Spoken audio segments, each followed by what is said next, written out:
Let's shoot some film.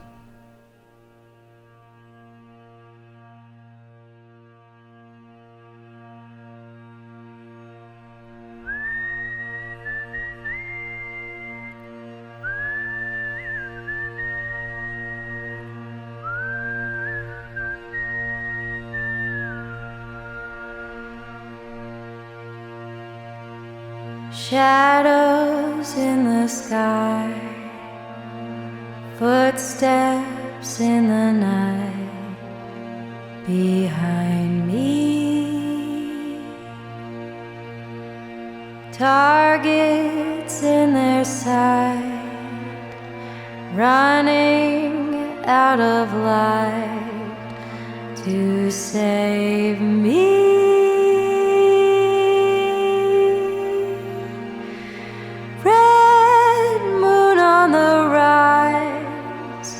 You say your last good night while I keep getting by. If you watch a lot of YouTube or just ingest a lot of photography on social media or the internet, you might think that the entire rest of the world is in a constant state of golden hour. And that's simply not the case, because specifically during the summertime, the sun is going to be directly above you for most of the day. This series of photos, which I'm going to call harsh light or something like that, is just going to try and dispel any of the notion that it's impossible to make pleasing or good photos during the harsh midday sun. And not only that, but I want to teach myself to be better about shooting in it, because most of my free time is indeed during these hours, and it's not geared towards the sunrise or the sunset.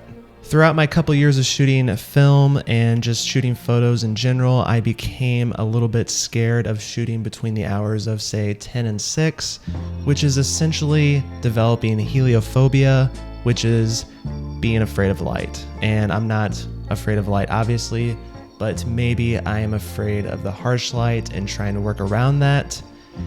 And I became increasingly more prone to shoot sunrise, sunset, and particularly on cloudy days.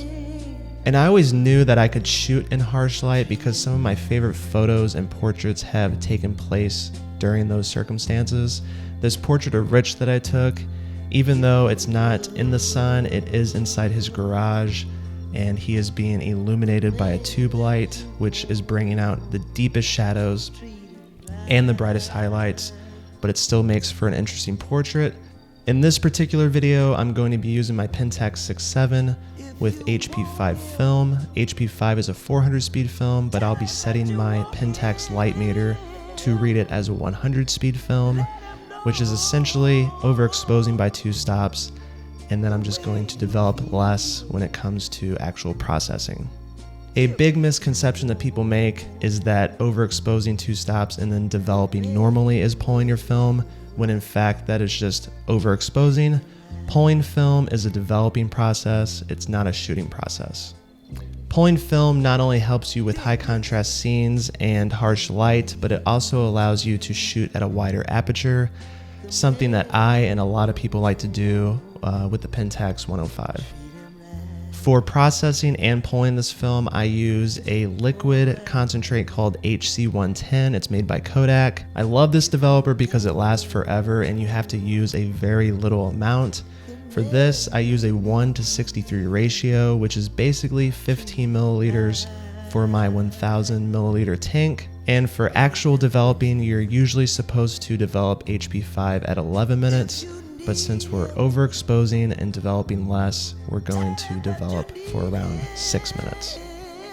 So usually when I go down to my mom's, the horses are very curious. They're running around, they're walking up to me, their heads are essentially up from the grass, but this specific day, they just wanted to eat all day. And I asked my mom, I said, "Mom, how long do horses usually eat?" And she said, "All day long."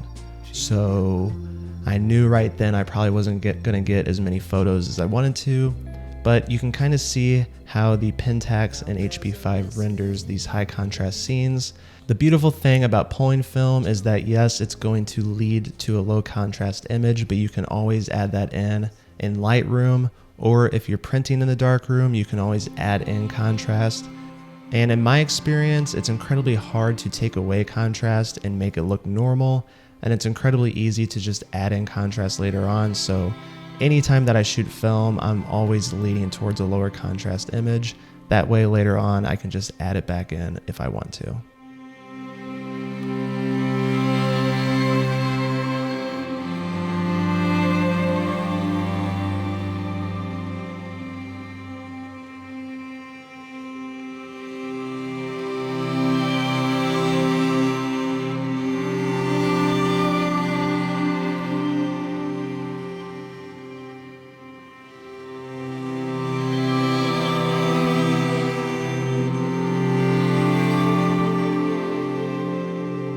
And after shooting one roll of HP5, I was pretty much done because the horses were not giving me the time of day and they were being quite rude, to be honest. So I actually decided to go back the next day and not take my film camera at all, and I just took my Lumix S1 with my Sigma 35mm f1.2, and I just went out there and just photographed them for around an hour and a half. And yes, I love shooting film. Yes, it's an amazing look. I love everything about it, but going out and shooting digital is just a much easier time. And I'm not saying it's more fun or more enjoyable, but it just makes it a little bit more relaxing knowing that you can shoot as many photos as you want and you don't have to worry so much about things after the fact, and you can kind of just focus on shooting. And overall, I love the way that these turned out. I am not against digital at all. I think you can get really great photos. These shots side by side, it's the Pentax on the left and the Sigma 35mm on the right, and it's hard to tell the difference between the two. And the only thing that I'm really having trouble with right now is trying to get that color to give me that Portrait 160 look. And I don't know if that's going to be something that I can never get right, but I'm definitely looking forward to experimenting and trying to get the best color possible out of my digital photos. Before I left my mom's house the first day, I wanted to get one photo on 4x5, and shooting horses with a digital camera is pretty hard, but shooting horses with a 4x5 camera is pretty much impossible.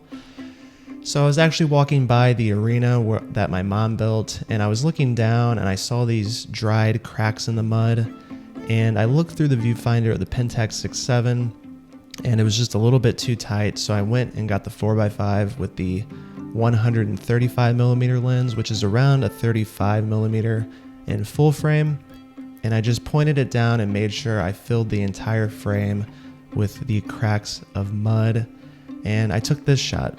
And it's not something that I usually shoot. It's totally different from my style, but I really enjoyed this. And looking at it with my eyes, I didn't think that I was going to enjoy it as much as I did. But it just kind of reminds me of either being in a plane and looking down on a mountain range, or just being on a different planet in general. And I actually ended up printing this one in the darkroom on some Ilford RC Pearl paper, and it turned out really nice. I also decided to print some portraits of Rich. Both of those can be found on my website. And yes, I know what you're thinking, Brian, what do you use for your website to sell prints? And that's where Squarespace comes in. I use Squarespace because it makes it incredibly easy to sell prints and connect with the people that support me. With member areas, Squarespace makes it easy for photographers to monetize their content and expertise in a way that fits their brand. With Squarespace extensions, you can connect your store to vetted third-party tools like print-on-demand extensions that help you start selling products with minimal effort and no upfront costs. If you're interested in Squarespace, go to squarespace.com/BrianBurks, use the code BrianBurks, and you'll save 10% off your first purchase or order. So I hope you guys learned something about pulling film, about overexposing, about how and why you can use it with harsh light. If you have any questions about anything, let me know. Send me a DM, send me a tweet, send me a message on Patreon, send me a postcard if you have to. But I'll get back to you. I always do. But again, thank you for the support. I look forward to making the next one, and I'll see you then.